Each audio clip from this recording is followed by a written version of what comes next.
mu makuru agezweho hirya no hino mu mahanga nuko intambara hagati y'Ubuhinde na Pakistan ishobora gufata indi ntera, aho ejo Pakistan yohereje ibisasu byinshi mu ntara ya Kashmir iherereye ku mupaka wa Pakistan, aho Ubuhinde bwemeza ko intara bugomba kuzayisubiza kuko ngi intara yahoze n'ubundi ari intara y'Ubuhinde, ndetse Pakistan ivuga ko ishobora kuza gusubizanya uburakari bukomeje n'intambara bikeka ko ishobora no kuzagaragaramo ibisasu kirimbuzi, mu gihe Iran yakomeje gusaba yuko byibuze Ubuhinde na Pakistan bakwiye kwicara hamwe kugira ngo babashe kuba baganira kugira ngo intambara itaba intambara y'akare ndetse ikaba yajya ku rundi rwego. Naho kandi mu matora ya Papa uzasimbura Papa Francis kuri mugoroba haragaragaye umwotsi w'umukara wazamutse hejuru y'inyubako ya Sostene iri kuberamo amatora ya Papa mushya. Ni byagaragaza yuko mu matora mu bikorwa byabaye ku munsi w'ejo ku itariki 7 guhera ku itariki ku isaha 11 z'umugoroba nta Papa wabonetse. Naho ibinyamakuru byo muri Vatican bikaba bitangaza ko amatora arakomeza kuri uyu munsi kugira ngo hakomeze gushakishwa Papa uzasimbura Papa Francis witabye Imana riva kuri Pasika ni ku munsi wa mbere wa Pasika.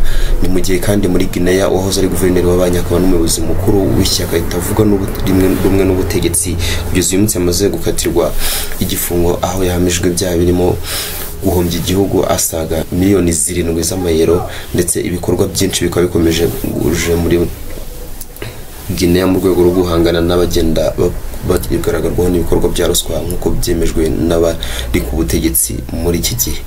Uburusiya na Ukraine nabo biyemeje guhashyiraho agahenge k'imirwano mu gihe Uburusiya buri kwiziza imyaka 80 ishize butsinze ibikorwa by'abanazi bayobowe na Hitler ni mu myaka 80 ishize. Ikaze ku buryo burambuye, ibuka gukanda subscribe muri mutarayikora, hanyuma reka twinjire mu makuru ku buryo burambuye. Ikaze. Mu Burusiya ibinyamakuru byo muri icyo gihugu byatangaje ko hashyizweho agahenge k'iminsi 3 mu ntambara ihanganishije iki gihugu na Ukraine. Ni agahenge ngo katangiye kubahirizwa ku mugoroba w'ejo kuwa gatatu. Usibye ibyo bitangazamakuru na France 24 ari mu Faransa nayo yavuze ko ako gahenge ari ikimenyetso cy'agahenge gahari kimenyeranyijweho mu minsi ishize, ku buryo rero gashobora gutangira gushyirwa mu bikorwa.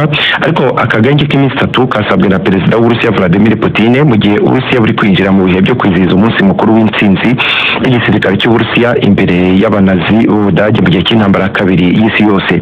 Ukraine yatangaje ko iri gushyira mu bikorwa iby'aka gahenge, ariko kandi bavuga ko bashyize imbere iby'agahenge kari mu masezerano yashyizweho cyangwa se amasezerano yaganirwa mu bihe bitandukanye bigizwemo uruhare na Leta Zunze Ubumwe za Amerika ndetse na Qatar. Ariko n'agahenge k'iminsi 30 gusa ntabwo kemejwe ngo gatangire gushyirwa mu bikorwa ku mpande zombi. Hagati aho iby'aka gahenge k'iminsi 3 katangiye gushyirwa mu bikorwa ejo ku wa gatatu ku mugoroba bitangajwe n'Uburusiya, kaje nyuma y'uko ejo hiriwe ibitero bikomeye binyura mu bitero nyine byifashisha ikirere ku mpande zombi, ahubwo byanahitanye abantu 2 muri Ukraine.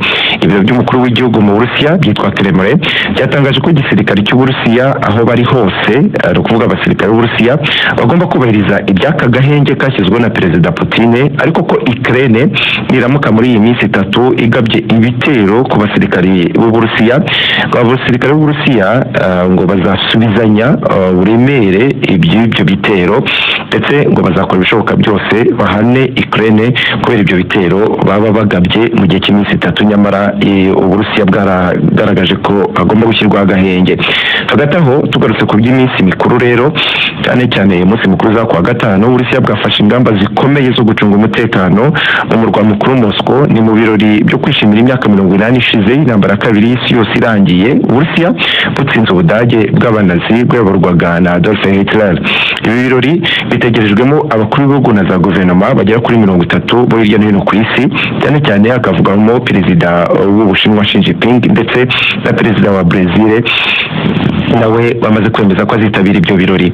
Uburusiya bukaba bufashe ingamba zikakaye z'umutekano mu gihe muri iyi minsi ya nyuma ibanziriza ibyo birori Ukraine nayo yakajije ibitero by'indege zitagira abadereva cyangwa se izi zizwi nka drone. Ibi rero ngo byanagaragaye cyane ku bijyanye no kubahiriza cyangwa se ibi bitero by'indege za drone byagaragaye cyane mu minsi ishize, bwagaragaraga imyiteguro ku ku bibuga by'indege hanyine mu Burusiya aho ngo hari ibibuga by'indege byibasiwe na za drone za Ukraine. Rero ngo byagoye cyane ibibuga by'indege biri mu burengerazuba bw'Uburusiya. Ibi rero kandi nabyo byanateye impungenge ku mutekano muri Moscow mu gihe ejo kuwa gatanu hazirwa ibirori bikomeye cyane bikunze kwitabirwa n'abantu benshi ndetse yewe bikanaberamo ibijyanye na karasisi ka gisirikare ko ku rwego rwo hejuru hanyine mu Burusiya. Yandi makuru, minisitiri w'intebe wa Pakistan Shahbaz Sharif yatangaje ko Pakistan izihimura ku bitero Ubuhinde buherutse kugaba kuri Pakistan. Mu ijambo ryanyuze kuri televiziyo ya leta mu ijoro ryakeye, minisitiri w'intebe Sharif yavuze ko Abahinde bibagiwe ko Pakistan yari igihugu cy'abarwanyi kandi bamaze kumaramaza ku kurinda umutekano w'igihugu cyabo. Nyuma y'uko Ubuhinde buvuze ko bwarashe ibisasu bya misile mu duce turindwi tw'intara ya Kashmir, intara igenzurwa na Pakistan ku gice kimwe nyine ahagabwe ibi bitero rero ni mu duce turindwi tugenzurwa na Pakistan. Iki gihugu nacyo rero kikacyavuze ko kigomba kwihorera ku byo cyise ubushotoranyi ndetse n'igikorwa cy'intambara ngo cyashowemo n'Ubuhinde. Ibyo bitero by'Ubuhinde byabaye mu gitondo cyo kuri wa gatatu bihitana abanyapakistani babarirwa 34. Ibi bikaba rero byarabaje cyane abayobozi ba Pakistani maze bavuga ko nabo bagomba kwihorera. Ubuhinde bwemeje ko aribwo bwarashe kuri ibyo bice uko ari 7 bigenzurwa n'igisirikare cya Pakistani mu rwego rwo kwihorera nabo ku bitero ngo igisirikare cya Pakistani cyagabye ku butaka bw'Ubuhinde kikica ba mukerarugendo bari muri gace ka Kashmir ariko kanyine kagenzurwa n'Ubuhinde. Hagati aho kandi ibihugu byo mu karere k'uburasirazuba bwa hagati bikomeje gusaba Ubuhinde na Pakistani kurekeraho kurasanaho bya hato na hato ahubwo bakayoboka inzira y'ibiganiro. Irani, Misiri, Algeria na Turukiye byasohoye itangazo bahuriyeho basaba Ubuhinde na Pakistani kuyoboka inzira y'ibiganiro bagahosha amakimbirane amaze igihe kinini, ariko amakimbirane yabyaye intambara mu minsi mike cyane ishize. Ejo kuwa gatatu umuvugizi wa minisitiri w'ububanyi n'amahanga wa Iran Ismail Baghai yatangaje ko ahangayikishijwe cyane nuko amakimbirane aherutse kwiyongera cyane hagati y'Ubuhinde na Pakistani akomeje gutuma hari abaturage bahunga ndetse by'umwihariko akaba ari n'abari ko hasiga ubuzima.